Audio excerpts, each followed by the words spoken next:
And what about if you were to compare residential and commercial? The approach is different a little bit as well, like maybe marketing and you were mentioning before the interview that residential is very stabilized and regulated. Commercial is not there yet. Is it plus or minus?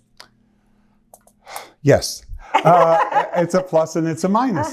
The commercial world is still the Wild West. It's not as structured. It's not as standardized as the residential industry is. So if you want to look at a house, you can go to Zillow, you can go to Realtor, you can go to Redfin, you can go to any, you can go to of course, the RAND website. You can go anywhere you want and you can find out the same information because everybody's doing the same thing. And our transactions are very tailored. So, I might have to sell a building, for example, but I can't put a for sale sign out front. Now that's unheard of in a residential transaction.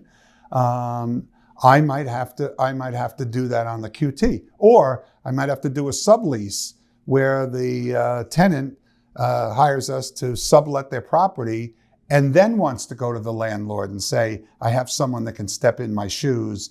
So that the transactions are stepped and different. We also don't necessarily have everything on every listing platform, LoopNet, CoStar, Crexi, the MLS.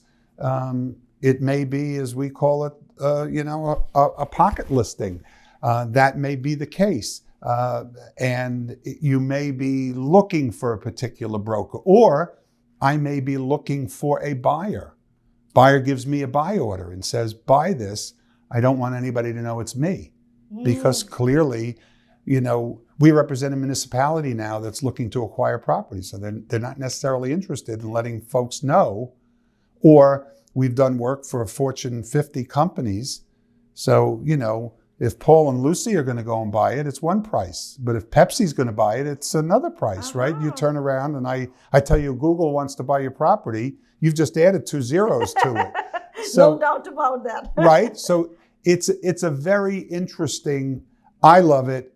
I have a passion for it. I don't let our agents go out and talk about a property that they haven't been to first, that, they think I'm nuts because I have to feel the property. I sometimes will go in the morning, I'll go in the afternoon, and I'll go in the evening because the property is different at those 3 times. They think I'm nuts. But I can tell you. Right. You can see the traffic, you can see the noise. Everything, everything. It performs differently, traffic patterns, everything that goes on. But there's also a vibe that the property gives you. I think they call it real estate for a reason. It's very real to me.